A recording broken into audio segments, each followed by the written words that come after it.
Исәнмесез, мөхтәрәм тамашачыларыбыз. Сез бүтән дөньяга сибелеп яшәүче милләттәшләребезне берләштерүче татарлар тапшыруын карыйсыз.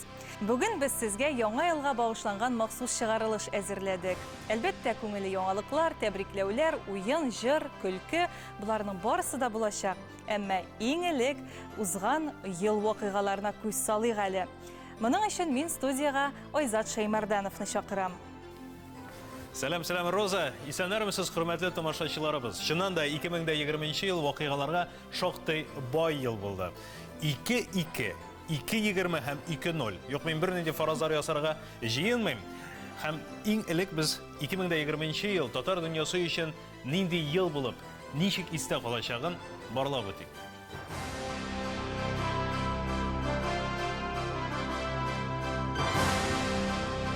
2020 ел татар милләте өчен яңа шартларда узды. Пандемия башлану белән милли тормыш онлайнга күчте. Ел дәвамында планлаштырылган милли җыеннар, федераль һәм җирле сабан туйлары узмый калды.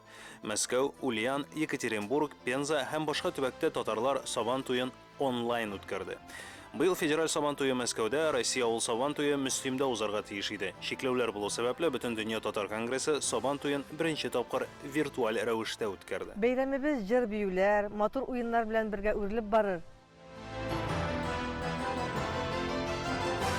Коронавирус йоктыручылар саны кими төшкәч, 29 августта Казанда милләт җыены узды. Бөтен дөнья татар конгрессының милли шурасы җыенда татарның гамәл стратегиясын тәкъдим итте.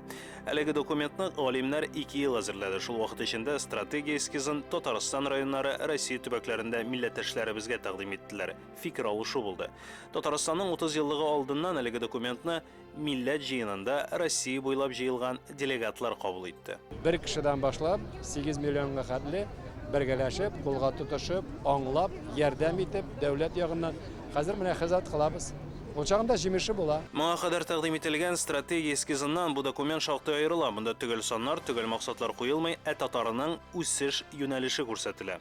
Стратегия галимнәрдә төрле фикерләр уятты. Дөресен әйтергә кирәк, хуплаучылар да, каршы чыгучылар да булды. Ләкин стратегия бар. Аны тормышка ашыру өчен дәүләт программасы инде кабул ителгән. Татар телле министрларда татар телендә чыгыш ясамыйлар. Быелның җәендә Татарстан президенты каршында татар телен саклау һәм үстерү комиссиясе төзелде. Аны Дәүләт Советы рәисе орынбасары Марат Әхмәтов җитәкли. Комиссияга 35 кеше керде. Алар арасында түрәләр дә, җәмәгать эшлекләре, милли активистлар да бар. Сез бу мәсьәләләргә бармага шакырамагыз. Бик җаваплы хезмәттәсез. Комиссия оешу белән Марат Әхмәтов милли җәмәгатьчелек фикерен туплады. Аннан районнардагы вазгыятьне өйрәнде, татар теленә салкын караган җитәкчеләрне тәнкыйтьләде, түрәләрне татарча сөйләшергә өндәде. Хәтта татарча белеп тә киңәшмәдә татарча чыгыш ясамаган министрлар турында хисапны президент өстәленә салачагын әйтте. Элмә такталарның 2 телдә язылуы, мәктәпләрдә татар теле торышы, бәйгеләр игълан итү, 2 дәүләт телен кулланган хезмәткәрләргә хезмәт хакын арттыру тәкъдиме. Ярты ел эчендә тел комиссиясе әнә шундый эшләр башкарды.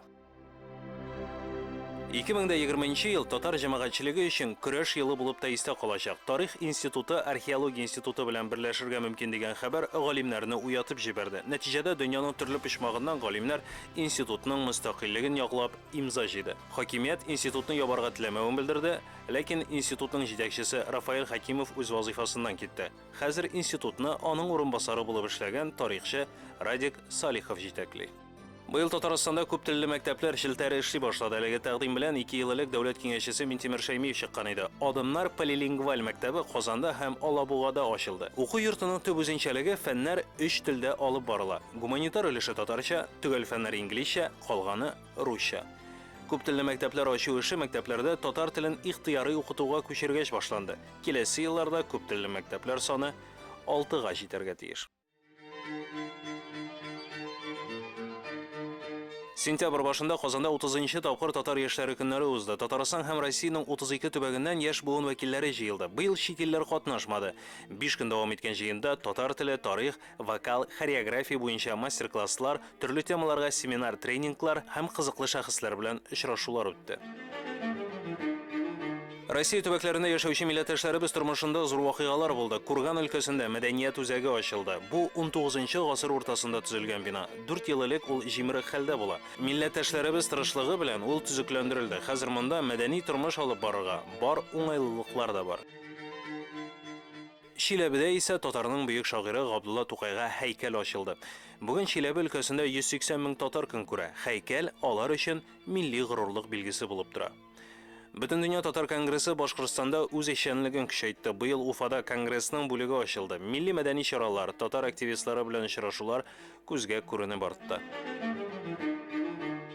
Бу ел татар дәүләтчелегенең символларының берсе ТССРның 100 еллыгы байрагын Россия төбәкләре буйлап йөртү эстафетасы белән башланып киткән иде.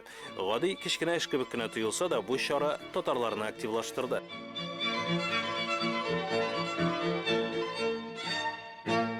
Байрак алып бару читтәге татарлар белән аралашу, аларның проблемаларын тыңлау дигән сүз. Эстафета Бурятиядә башланды, Хабаровске, Владивосток, Находка, Нижневартовск, Кострома, Калининград, Оренбург, Краснодар буйлап гизде. Башкортстанда нокта куелды. ТССРның 100 еллыгы байрагы бөтен Татарстанны һәм Татарстан гына түгел, бөтен Россия төбәкләрен айкап чыкты. Һәм инде бүген ул дәүләтчелек музеенда саклана һәм без моның белән шиксез горур-быз. 2020 ел ничек истә калган, белгечләр аны ничек бәяли. Хәзер без үзебезнең студияга сәясәт белгече Руслан Айсинны чакырабыз. Рәхим итегез, Руслан. Исәнмесез? Хош килдең, Руслан. Намайза. Менә иң мөһиме минемчә, татар милләте, татар дөньясы үзенең бер урында таптанып тормауын күрсәтте кебек быел. Стратегия кабул итте, тел комиссиясе шамый-шамый, ләкин үз юлын эзләде кебек. Син ничек бәялисең? Татар дөньясы өчен ничек истә калды? Ну, шулай инде быел безнең өчен бик гайрәтле ел булды, чөнки ТССРның 100 еллыгы, шул исәптән халык санын алу бераз кичектерелде, һәрхәлдә без анарга әзерләндек. Һәм инде безнең президентыбызны сайлау кампаниясе булды. Шуңа күрә татар дөньясы өчен быел бик шаулы булды бер яктан. Икенче яктан инде пандемия бераз безнең канатларыбызны кисте. Ну, шул вакытта без бит сибелгән халык, шуңа күрә безгә бу вазгыятьтә яшәү бердә авыр түгел дип әйтим, чөнки бу мәгълүмати кырда булу безнең өчен бик тә җайлы, чөнки без бер урында тормыйбыз. Шуңа күрә безне бу әйбер бер яктан хәтта бер итте.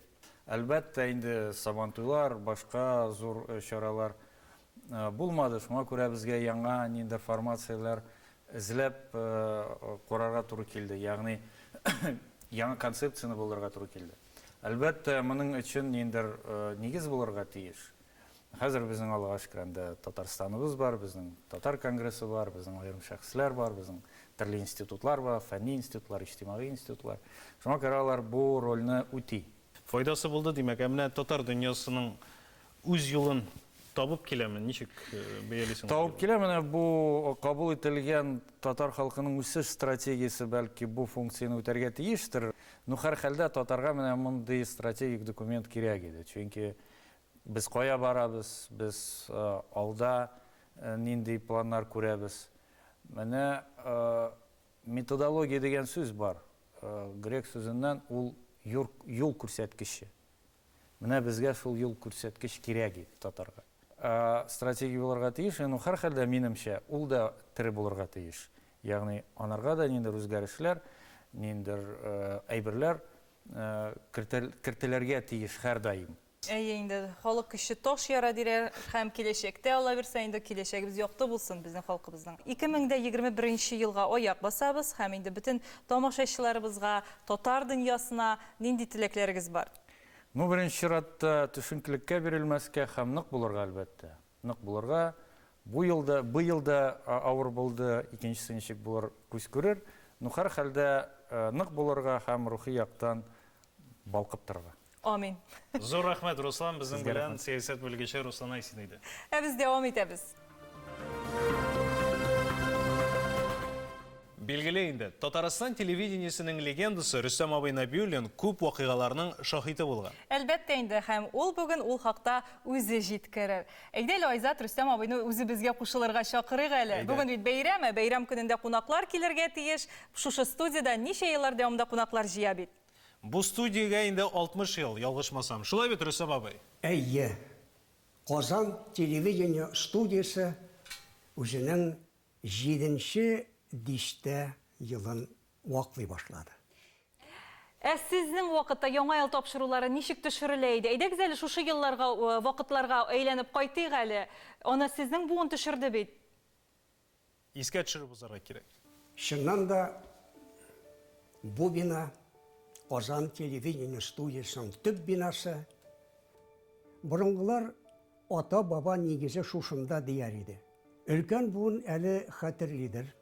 60-шы еллар тарихта ничектер җепшеклек еллары да дип керә башлады. Шуңа күрә Мәскәүдә Үзәк телевидениеның беренче программасында Огонеклар яңа елларны каршы алганда гына түгел, һәр зур бәйрәмдә үткәрелә иде. Шунсы кызык, ул Огонекларны үзләре монитордан төшереп тиражлап, өлкә телевидениеларына күрсәтү өчен җибәрәләр иде. Һәм без аны эфирда тәкъдим иткәндә, бу монитордан төшерелгән дип кисәтәдек, чөнки шак кына үзенчәлеге бар. Бусы Мәскәүгә караганы. Инде 1962 ел республикабыз җәмәгатьчелеге өчен Казан шәһәре тамашачыларына һәм Казан тирәсендәге районнар өчен зур вакыйга булды. Бу елны Үзәк телевидениесының беренче программасын карау мөмкинлеге алынды. Алай гына да түгел. Шуннан соң Казан телевидение студиясе әзерләгән тапшыруларны Мәскәүгә тапшыру мөмкинлеге дә булды. Әлбәттә, безнең иҗат төркеме моннан да файдаланып калырга тырышты. Менә мин сезгә шул вакытта 1964 елда Мәскәүгә тапшырылган Огонек турында язылган матбуатта чыккан бер сүрәтне тәкъдим итәм. Тапшыруны алып баручылар Әминә Сафиуллина, Абдулла Дубин, Иркә Сакаева, Айрат Арсланов иде. Шуннан да җәмәгатьчелектә бу күренеш зур кызыксыну уятты. Һәм шуннан да иҗат төркеменә ниндидер дәрт канат истәде. Тагын бер иң истәлекле бер Огонек турында әйтмәм мөмкин түгел. Ул 1974 елның декабрендә 1975 елны каршы алганда оештырылды. Ни өчен булай дим? Чөнки бу саф татар телендә. Республикабызның сәнгать өлкәсендә мәдәният, музыкаль тормышны чагылдырган бүтән еллык вакыйга менә шушында хисап кебек бүтәнесе бергә җыелган иде.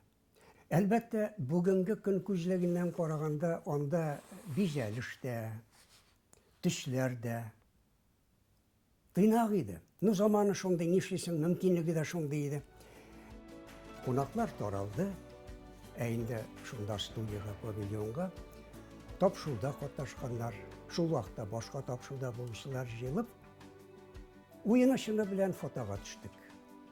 Бу фотоларны күрсәтүм шуның өчен, чөнки өлкән буын хәтердән булса да, менә шушы үзләренең яшьлек елларындагы вакыйгаларны искә алсыннар. Минем тәк шул. Ишәнмесез, Хош килдегез. Рәхим итегез, Рустам абай, әйдәгез утырыгыз. Кызлар, егетләр, менә әле генә күрсәтелгән фотоларның барысында мин татарлар редакциясының архивына бүләк итәм. Чөнки яңа ел көннәрендә бүләк тапшыру күңелле нәрсә. Бу Бу искиткеч. киләчәктә дә сездә файдаланырга кирәк. Рәхмәт яусын. Менә бу фотосурәтләр күпме генә кешенең хатирәләрен яңартыр. Шулай бит индеме? Шуннан да, әйдәгез хәзер утырып сөйләшик. Әйдәгез. Утыруда. Хатирәләр дигәндә Айзат бу урында киңәшләшү кирәк булыр. Хәзер мин карале, мин әле бу ишетәсеңме? Хатирәләрнең кайсыларын һәм ничәне сөйлим? Алар бик күп бит. Шулай моны кыска гына икесен диде.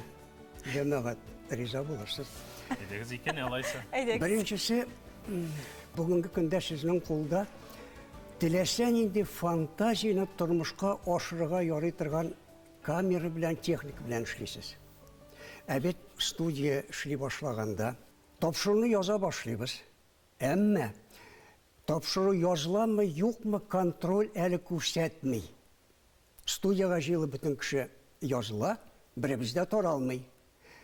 Видео инженерлар язылганмы, юкмы дип башка тикшереп чыга. Әгәр дә юк икән, яңадан язабыз. Бусы бер. Икенчесе, күчмә телевизион станцияга да шушы видео аппаратура куелгач, концертны башлагач, тапшыруларны башлагач, туктарга ярамыйдыр иде. Монтажлап аны ялгый алмыйлар, әле өйрәнелмәгән.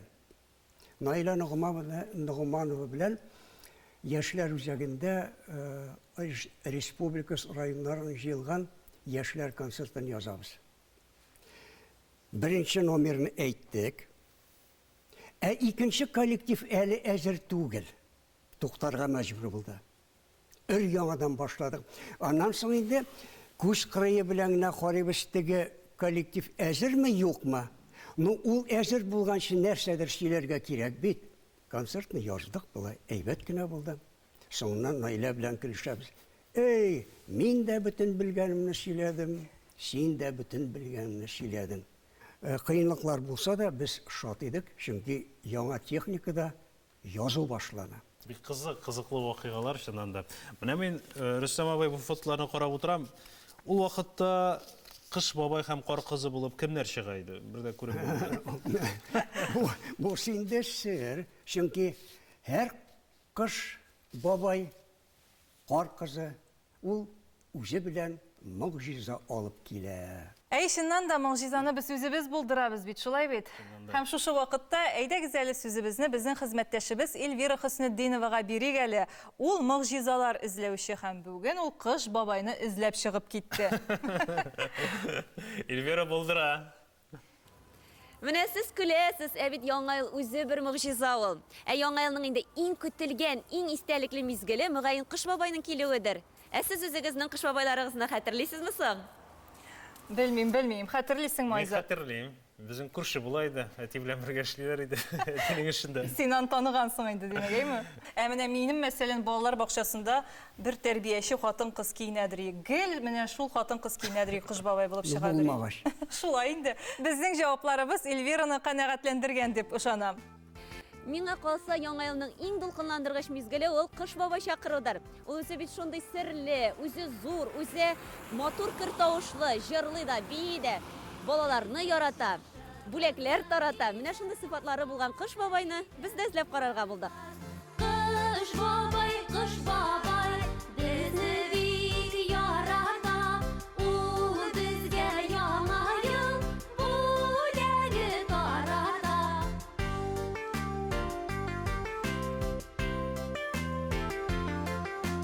Ак чәчәк кебек кар ява, урманнарга, кырларга, тынычлык алып яңа ел килсен бөтен дөньяга.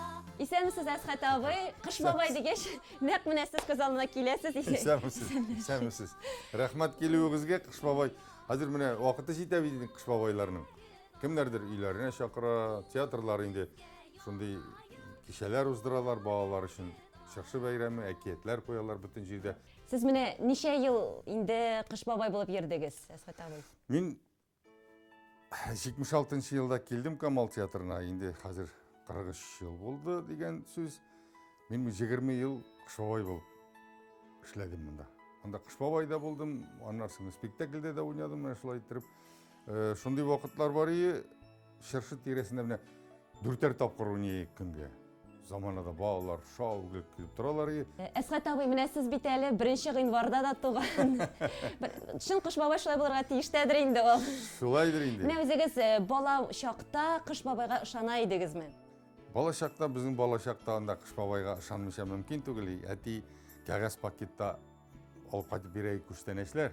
Аны инде ул вакытта мондый полиэтилен пакетлар юк. Кәгазь шытырдап тора торган кәгаздән да беренне конфет менә алма булгандыр бәлки. Әмма ләкин мандариннар неләр юк иде инде ул вакытта әле без үскәндә. Бәлки булгандыр ул, авылга барып җитмәгәндер. Мин уйлыйм, безнең колхоз балаларына барып җитмәгәндер.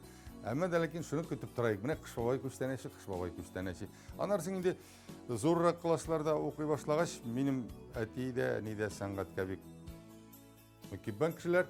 Әти булды Кыш бабай, мин үзем алып баручы бал маскаратлы, сеңелем кар кызы. Менә шулай итеп без сәхнәне әти, мин сеңелкәш биләп ала торган идек шулай итеп.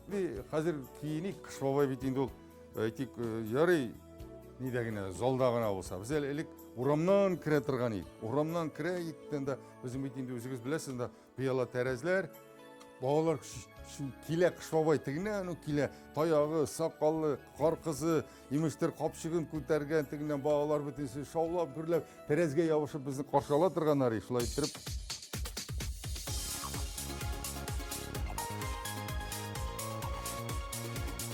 Беренче тапкыр менә шулай Кыш бабай булып йөргәндә хәтерлисезме? Шул Беренчесендә бик каты дулкынландым. Монда урысча да сөйләргә кирәк, татарча да. Урысча минем Субханалла гына инде. Шуңа күрә чыктым, сөйләдем, беркемдә ай урысчаң начар дип әйтмәде, шунда уздык инде. Хәзер дә көлеп җырлыйлар, анда шигырь бар яның. Шол ялесем, шол тайгой, замело менә пургой. Анда минем теге шол дигәнне шул дип. Әйе, минем кар кызлары көләләр, яската әйдә киттек шол полесов, шул тайгой дип. Шундый хәлләр. Менә шагам бит Кыш бабайга. Менә алайса әйдәгез шыршы. әйдәгез шыршы янына барыйк.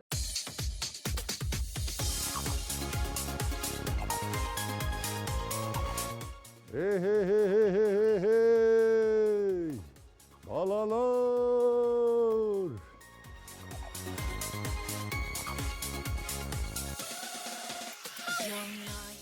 Хәзер балалар инде хәзер современныйлашты, аларга бию дә бүтән төрле кирәк, синең әпипәңә генә биемиләр инде аларга. Буги кирәк, тегесе монсы сикергә кирәк.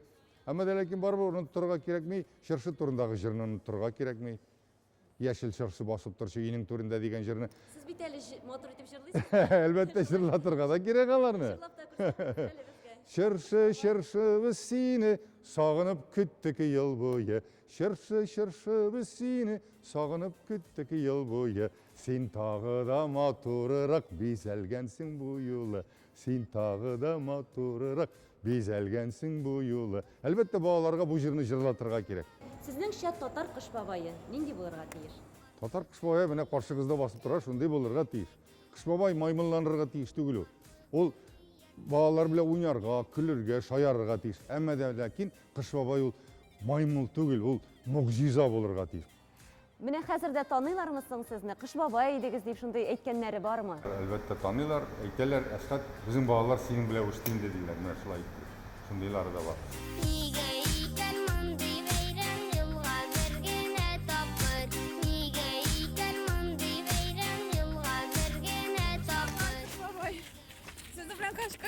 Әлбәттә мөмкин. Әскәт абый бит бу. Мине Таныдыгыз? кечкенә вакытта төшкән фотографиям бар Камалда. Юл шыршы бәйрәмендә. Менә бит.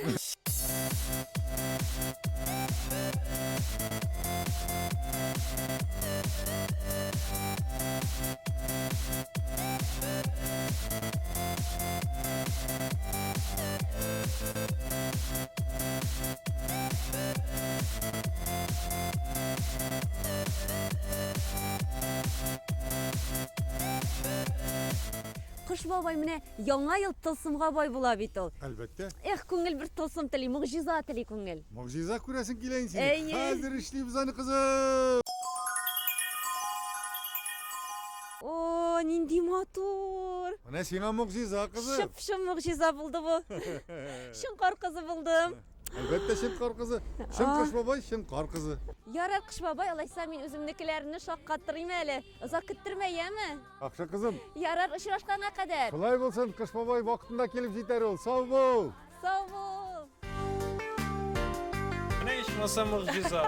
Искиткеч. Элвира, син бик матур кар кызы. Рәхмәт, бик зур. Моңарчы бары тик балаларыма гына кар кызы булганым бар иде. Үземә дә бик ошый.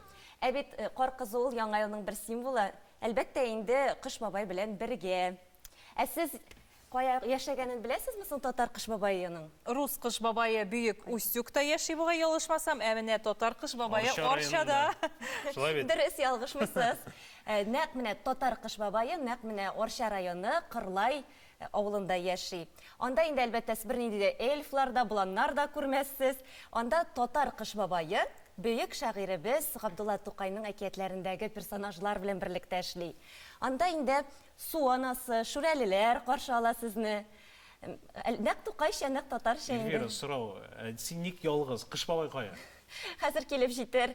Менә Кыш бабайны көткән арада без үзебезнең чит төбәкләрдә, чит илләрдә хезмәт итүче хезмәттәшләребезгә сүз бирик. Исәнме Казан, саумы татар дөньясы. Чынлап та 2020 елның ахыргы минутлары якынлашып килә. Ләкин менә узып баручы ел нинди генә авыр булсалар да, без бик күп чаралар уздырдык. Ульяновск өлкәсенең мәдәният министрлыгы белән берлектә онлайн рәвештә булса да, Сабан туйларда, Нәүрүз бәйрәмнәрендә, балалар бәйрәмнәрендә һәм башка төрле бик күп чараларны уздырырга туры килде. Менә шуның өчен минем бүген янәшәмдә Ульяновск өлкәсенең мәдәният министры Евгения Сидорова. Евгений, у вас есть прекрасная возможность сегодня поздравить наших телезрителей с праздником Новым годом, потому что татары живут не только в Российской Федерации, живут и в дальнем, и ближнем зарубежье. Пожалуйста, вам слово. Мы с надеждой ждем всегда Новый год, потому что загадываем желания и хотим, чтобы они исполнились.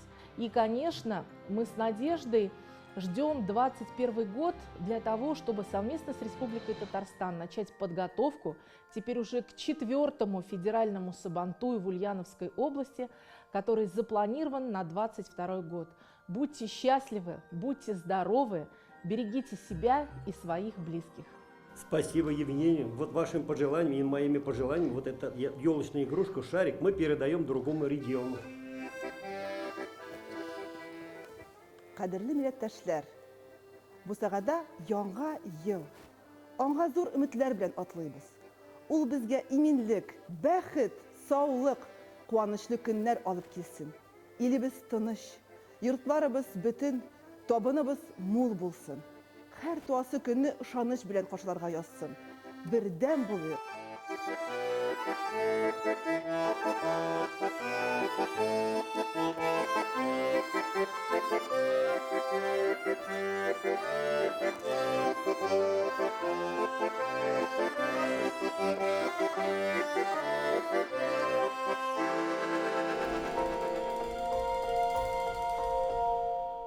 Дорогие россияне, дорогие земляки, с удовольствием поздравляю вас с наступающим 2021 годом.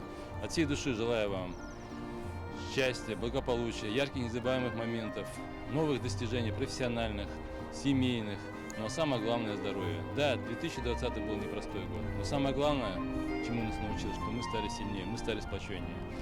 И самое главное, с чем я хочу вас поздравить от себя, конечно, лично, это здоровье, здоровье, еще раз здоровье. И мы будем крепко стоять на страже вашего здоровья.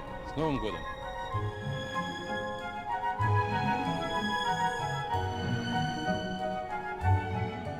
Hürmetli жер шарында себіліп яшәгән мөхтәрәм милләттәшләрем, 21 ел инде ул үгез елы, шуңа күрә татарлар әйтмешли, үгезне мөгезеннән тотып, кыю адымнар белән теге еллар алып килгән бәла-казалардан арынып, сәламәт булып, матур кәефләр белән, тазалык белән бу елны үткәргә язсын иде. Бу сыйфатлар безгә бигрәк тә кирәк, чөнки Россиядә халык санын алу, халык исәбен алу елы һәм бу сыйфатлар безгә ярдәм итәргә тиеш. Без бер булып, татар булып калсак иде. Без бит кайда гына яшәсәк тә безне берләштергән ул безнең телебез, ул безнең татар каны һәм изге сөтебез. Юкка гына бөек шагыйребез Дәртмәнд язмаган. Ни газизрәк бу ватанмы? Ах, туган кавмым газиз. Ул мөкаддәс кан белән ул изге сөткә ни җитәр? Сөт калыр, ватан китәр. Сөт калыр, ватан китәр дигән. Шуңа күрә бер булып, бар булып, татар булып калыйк. Бәйрәм белән сезне. Тылсым артыннан тылсым. Эльвира, берәр нәрсә эшләйинде. Кая Кыш бабай? Тылсымыңны хуш әйдә. Кыш бабай андый осталыкларга өйрәтмәде. Әйдәгез, бәлки чакырып карарбыз мәктәптә. 1, 2, 3. Кыш бабай! Кыш бабай! Бәлки ул безне ишетмидер. Белмим, яхшы ишетә торгандыр. Микрофоннар гына ярдәм итми. Туктагыз әле, туктагыз. Ул бит Гөлия белән көрәшчеләр сәхифәсен төшерергә китте Әтнә районына. Анда ниндидер Кыш бабай бүләгенә турнир уза икән. Әйдәгез, экранга күз салыйк әле. Көрәшчеләр сәхифәсен без бүген башка шартларда язабыз. Күргәнегезчә, без хәзер Әтнә районының Яңа Шашы авылы мәктәбе спорт залында биредә көрәш буенча традицион ачык турнир уза һәм ул иң төп үзенчәлеге Кыш бабай призына. Яңа ел алдыннан башкача була да алмый.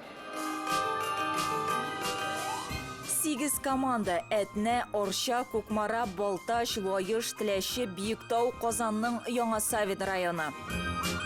14 яшькә кадәрге 83 яшүсмер.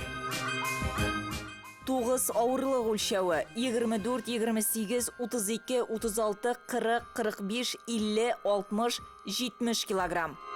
Hürmetli көрәшчеләр, яңадан сезгә инде уңышлар, травмаларсыз гына көрәшеп, безнең инде чын матур көрәш үрнәкләрен күрсәтергә сезгә насип булсын.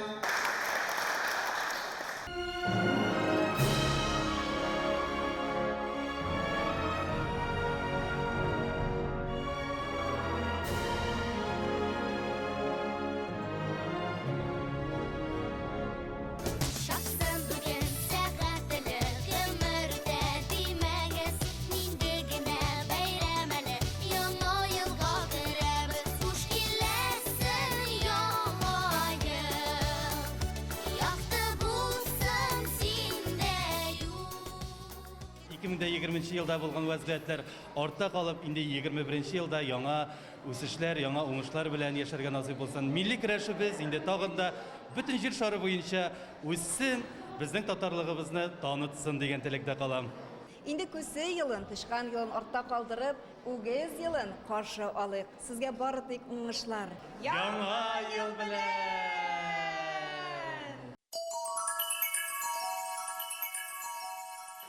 Менә ул Кыш бабайның чын мөгъҗизасы. Таягы белән сугуы җитте, турнирга килгән һәр балага бүләкләр таратыла да башлады. Кыш бабайның күңеле киң. Турнир гомумән бүләкләргә бай, көрәшеп, бил алышып та атарга мөмкин аларны бүген.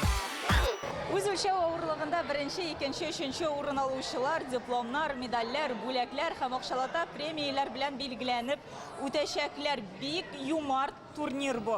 Инде 13 ел дәвамында әлеге турнирның иганәчесе Таң күмәк хуҗалыгы һәм аның җитәкчесе Сибгатуллин Алмаз әфәнде. Алмаз әфәнде белән нинди максатлардан чыгып эшләнелә бу? Бу беренче тапкыр шушындай турнир. Әтнә спорт өлкәсе җитәкчесе Мен элеккегесе инде бу. Шуны белән берлектә шушы кыш аенда, яңа ел аенда уйлап сөйләшеп утырганда уйланган фикер булды шушындай. Әйдәгез, менә бөтен төрле турнирларда бар. Менә ничектер шушы яшьләр өчен ниндидер булса бер турнирда без тукталдык шушы татар халкының милли спорт төре дип әйтгәндә шушы көрәшкә яшь балаларга уйланылды шушы балаларга ниндидер яңа ел алдыннан бер бүләк тә булыр дип. Менә хәзер бүгенге көндә шушында бер зур бәйрәмгә әйләнеп китте. Моның географиясы да хәзер зурая дип әйтсәк була инде. Безнең күрше Мари Республикасыннан, андагы районнардан да киләләр, үзебезнең Татарстаннан күп районнардан киләләр. Инде көрәшне тамаша кылыйк. Ул 2 келәмдә барды. Бүгенге кагыйдә буларак көрәш федерациясе кагыйдәләренә буйсынып эшлибез инде. Иң кичкенә менә безнең анда бу ел үткәргән ярышта 24 килодан башлана, иң кичкенә анда 20-21 кило балалар да бар инде. Яшь көрәшчеләр бу турнирны көтеп ала. Инде берничә тапкыр катнашып, чемпион булучылар да бар. Ильяр Мөхәммәтшин Әтнә районының Олы Мәңгәр авылы егете. Бу турнирда инде 5-нче тапкыр катнаша, 3 тапкыр чемпион булган. Бала чактан өйдә көрәшеп яттым. 5 ел көрәшкә йөрим. Нинди теләкләрең бар синең? Нәрсә әйтергә телисең Кыш бабайга? Мин беренче урында калырга телим. Ильярның теләкләре чынга ашкан, тик өлешчә генә. Кыш бабай карт бит, аңлап җиткермәгәндер. Үзе 2нче урында калса да, Әтнә командасы 1нчедә. 2нчедә Балташ, Күкмаралар 3тә. Әфәрин егетләр. Бүген көрәш шушы мәйдан белән. Һай кызым, карт хәтер шул, карт хәтер. Унутып та торам икән бит. Минем бит сиңа дип әзерләнгән бүләгем дә бар әле. Бүләк Кыш бабай. Булыш бабаңа. Менә шушындый матур бүләк алып килдем сиңа, шушындый матур, йомшак эт. Кыш бабай, мин бит инде бу этне беләсезме Кашаннан бирле алырга теләп йөридем. Каян белдең минем эт балаларын, нәкъ йомшак уенчыклар яратканны? Кызым, мин бит Кыш бабай, барысын да белеп торам, мин тылсымчы. Рәхмәт сиңа, Кыш бабай. Кызым, инде сез бу ел бик тырышып эшләдегез. Сезгә шушы милли көрәшебезне тагын да үстерергә насыйп булсын. Мин сезне күреп гел шатланып, рухланып торам. Бик зур рәхмәт сезгә. Рәхмәт, Кыш бабай. Алга таба да, киләсе яңа елда, 21-нче елда да бу эшебезне дәвам итәрбез. Ничек, Володя, булдымы, төшердеңме? Ярар, әйдә бабай, киттек, кайтырга кирәк. Әйдәле. Сәләмнәр. Сәлам гөлә, нинди уенчык тотып керәсең син? Йомшак уенчык, эт баласы. Белсәгез икән, ничек мин этләрне, мәчләрне яратам, кызганыч фатирыма ала алмыйм. Ник? Командировкалардан кайтып кергән юк, кем ошатсын аларны? Кызганам. Хас gibi. Әле генә бит Адыгейда булдым. Әйе, 5 көн йөреп кайттык, Рөстәм абый. Оннан да узаграк булган командировкаларым. Канадага булгандыр, анда 11 көн булган идек. Канаданың төрле шәһәрләрендә татарларны, милләттәшләребез турында сюжетлар ясап кайттык. Иң узак очыш вакыты күпме булды? Малайзияга. Истанбул, Казаннан Истанбулга очтык. Истанбулдан Малайзияга оча торган очкычны 13 сәгать көттек. Белсәгез икән. Алайса, шушы эт баласы сиңа иң туры килгәне инде. Шулай ойсын. Тукта әле, Гөлия, син бит Көрәшчеләр сәхифәсендә Кыш бабай белән идең. Кайда ул? Кая калдырдың аны? Ник илгәр ул бит этне Кыш бабайы кайтышлы этне дә төшереп калдырдык. Тик хәзер безгә нишләргә соң инде? Ничек инде нишләргә? Узган ел бит Инсаф абый иде Кыш бабай. Бу елда ул инде, әйдә шакырыйкмы соң, нишлик? Шулай бит әле. Әйдәгез бер тылсымлы шалтырату эшләп алабыз. Нидәлер стабылый? Сабыр. Тагын нишләгән? Кыш бабай. Безнең көткәнне белмисеңме ни? Соң белгәчтен. Ярар, килештек. Хәзер килеп җитәм диде. Килеп җитәчәк. Без Кыш бабайны көткән арада инде, ул килеп җиткәнче, үзебезнең милләттәшләребезгә сүз бирик. Бәйрәм белән котлыйм. Яңа ел белән. Яңа ел илһам биреп безгә, һәр кайсыбызга исәнлек, иминлек, дөньяга бәхетлек, рәхәтлек тудырсын һәр бер гаиләдә.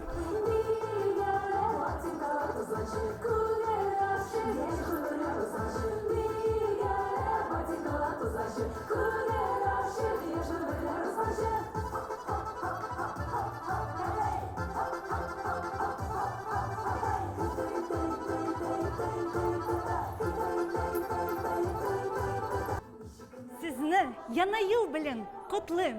Яңа елда сезгә шатлык, байлык, тазалык, саулык, бәхет телим. Елның һәр көне сөендереп торсын байрам белән. Кадерле милләттәшләр, сезгә, гаиләләрегезгә, туганнарыгызга һәм якыннарыгызга бәхет, тынычлык һәм иминлек телим. Юлларыгыз уң, хыялларыгыз якты, сәламәтләрегез корыштай нык булсын дип телим. Артур, менә сине бөтен Себер белә, сине бөтен ярата, син шундый донлыклы кеше. Әйтәле, синең нурларыңда, менә синең талант нурларында әзрәк кенә басып торсак ярыймы? Шумылып аңар. Рәхмәт итегез. Артур, синен дә моторы юк име? Юк. Синен дә акыллысы юк. Юк. Син рекордсмен бит име? Әйе. Син шундый донлыклы кеше име? Әйе. Сине тамашачыларга әйтер теләгең бармы яңа елга? Бәхетле булыгыз.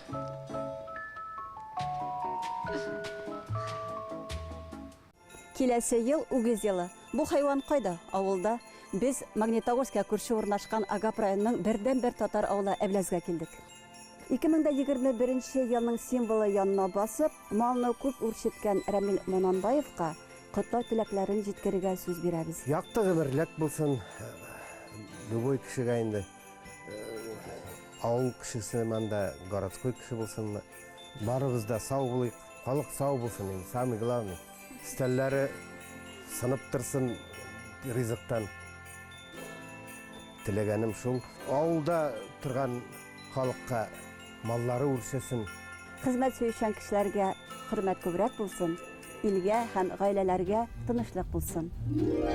Менә әлеге уенчык инде безгә кайтты. Рәхмәт сезгә, безнең хезмәттәшләребез. Чын күңелебездән без сезнең сүзләрегезгә кушылабыз, теләкләрегезгә кушылабыз. Хәзер инде мин сүзне премьер-министр урынбасары, Милли шура рәисе Васил Гаязовичка бирәм. Башта әйтәсем килә, әле бит әле яңа ел килеп җитмәде, әйме, берничә мизгелдән яңа ел булачак. Шуңа күрә без һәр вакытта да яңа ел каршында үзебезнең иң якыннарыбыз белән түгәрәк өстәл артында утырып, беренчедән үтеп киткән елга һәр вакытта да рәхмәтле булабыз. Тагын бер ел үтеп китте дип, һәм өстәл артында һәрберебезнең булган уңышлары турында сөйләшәбез. Бер-беребезгә рәхмәтле булабыз, шундый мәхәббәт белән гөрләп яшәп эшләгән өчен. Һәм икенче вакытта әйтәбез инде каракта нинди авырлыклар булды дип. Быелгы авырлыкларны барыбыз да беләбез инде. Һәм аннары күчәбез инде яңа ел турында һәм иң булган якын кешеләребезгә, быелгы милләттәшләребезгә дип әйтәбез инде. Һәр вакытта да менә бәхетле булып, гаилә бәхетендә, үзебезнең илебездә тыныч имин илләрдә яшәп, үзебезнең әти-әниләребезнең, әби-бабаларыбызның, үзебезнең балаларыбызның, оныкларыбызның бәхетлеген күреп, бергә яшәп, гурурланып, алга бару турында теләкләр әйтәбез. Шуңа күрә, хөрмәтле милләттәшләр, зур рәхмәтемне белдереп, киләсе 2021 ел белән сезне тәбрик итеп, Аллаһ теләсә, 2нче елда да шулай бергә очрашып, кулга кул тотышып, татар халкының, татар милләтенең алга бару белән горурланып кына түгел, аның өчен хезмәт кылып, үзебезнең эшне кертеп, без бит татарлар, безнең өчен эшләмәсәк кем эшләсен дип, менә шундый ниятләр белән яңа елга да кирип, зур-зур бәхет теләр идем. Якынлашып килүче яңа ел белән сезне.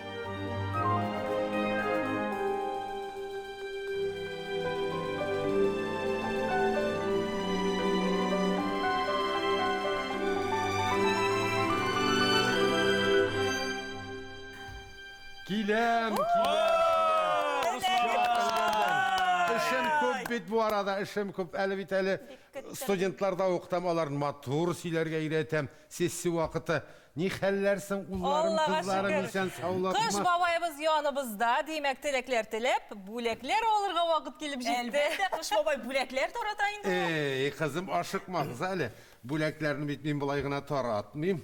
Минем шартым бар, менә ел буе яңа елны көт. Ай, кызым, сине күрмичә дә торам. Монда икән, югалтканым. Ел буе яңа елны көткәнсез, әзерләнгәнсез, шуңа күрә кем бии, кем җырлый, кем шигырь сөйли, һәр кем үз белгән һөнәрен күрсәтсә, менә шул кешегә бүләк булыр. Улым, синнән башлыйк, иң өлкән малай син монда. Табышмак әйтеп кенә котыла алырмынмы? Әлбәттә, була, улым, була. Ярар.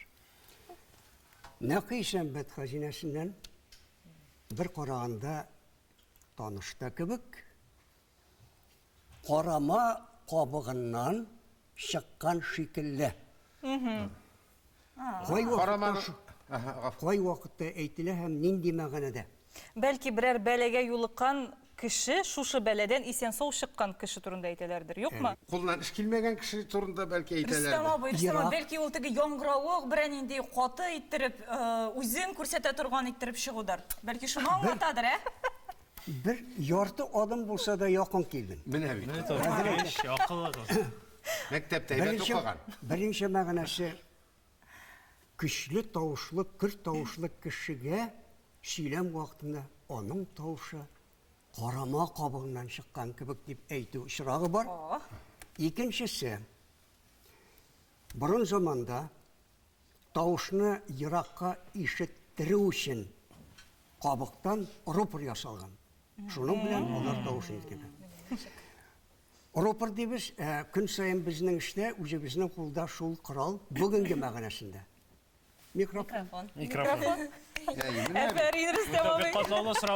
Менә улым, сиңа менә шу киләсе еллар, уңышлы еллар булсын, Алла бирсә, бүгенге синде ярар, искесе иске елда калсын, яңа бәхетләр, яңа шатлыклар дигәндәй истәлеп торсын дигән. Рөстәм абый, менә беренче бүләкле дә булды. Кыш бабай, мин шигырь сөйлим, гомер буе шигырь сөйлим. Менә әле генә карадым да ятладым.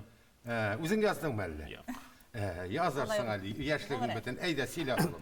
Яңа елда яңа бәхет дибез. Былтыргысын кая куярга? Искеләрен коллекция итеп, зур сандыкка әле җыярга. Менә. Рәхмәт улым. Афәрин, Әле тапшыра. молодец. Сандыгың бик зур булырга тиеш, синең иске бәхетләр җыя башласаң. Булдыра бит безнекеләр, әйме? Аллага шөкер, Аллага шөкер. Менә Рөстәм абый табышмак әйтте, Айзат шигырь сөйләде. Миңа хәзер җырларга гына кала инде. Җырлыйммысың? Әйдә безгә ярый җырла әйдә. Яратыгыз туган телебезне, яратыгыз туган җиребезне, бер нигә дә карамый, татарларсыз яшәү ярамый. Булдырдыммы? Булдырдан кызым, булдырдан. Яңа җыр бу синең иҗатыңда яңа җыр. Рәхмәт, бик зур. Рәхмәт. Кыш бабай шәһәрендә инде хәзер киләсе 2021 туган телләр һәм халыклар бердәмлеге елына юллама булып тора. Мин әзерләгән бүләк дип әйтимме соң, тәкъдим димме? Тәкъдим бүләк булсын, Әйе, бүләк. менә 2020 елда иҗат ителгән җыр ул бөтен дөнья татарларын берләшергә өндәгән. Кабат-кабат горурлы хисләрен тәрбияләгән җыр һәм аны башкаручыларны мин студиябезгә кунакка чакырдым. Ай, рәхмәт. Менә бу бүләк инде синең бүләгең дип әйтик инде безнең бөтен дөнья татарларына булыр. Инде минем бүләгем сиңа кызым шушы. Рәхим ит. Рәхмәт, Кыш бабай. Киләсе елда да менә шушылай бердәм булып, горур милләт халкы булып яшәргә язсын безгә. Амин. Шулай була. Киләсе елыбыз ул уңыштан гына торсын иде һәм чын мәгънәсендә безгә бәхет китерсен иде. Менә улым әйткәнчә, бәхет кәсәләребез тулып торсын иде. Җиребезгә иминлек, тынычлык. Егетләр, кызлар, чыннан да сезнең белән күңелле икән, ихлас әйтүем. Ни өчен? Чөнки татарлар редакциясының иҗат төркеме кайда гына җир шарының кайсы төбәгендә булса да, сезнең эш алымына карап, сезнең әзерләнгән сюжетларга карап, Татарстанның яшәешен күрә. Шуңа күрә сез һәр берегез татар халкының, Татарстанның илчесе. Киләчәктә дә дөресме кышка? Дөрес. Рөстәм сөйли һәр вакыт дөрестән. Шуңа күрә менә шушы игелекле кыйблагыз яңа елда да дәвам итсен. Иң зур рәхмәт безнең тамашачыларга. Чөнки алар без ничек бар шулай кабул итәләр. Без алар өчен эшлибез. Шуңа күрә киләчәктә дә тамашачыларыбыз безнең белән бергә булсын. Бергә иҗат итик. Амин, шулай булсын.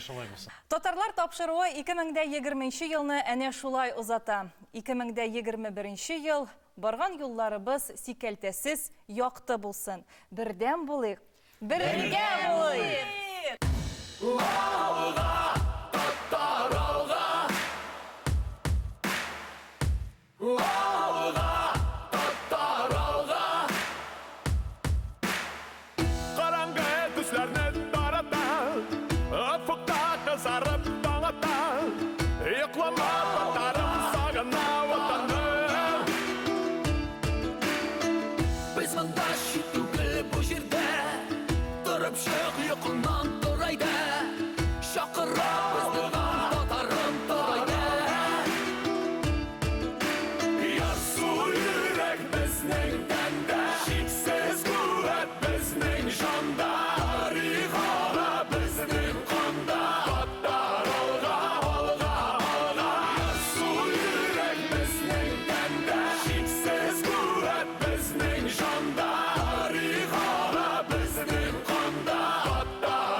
булсын.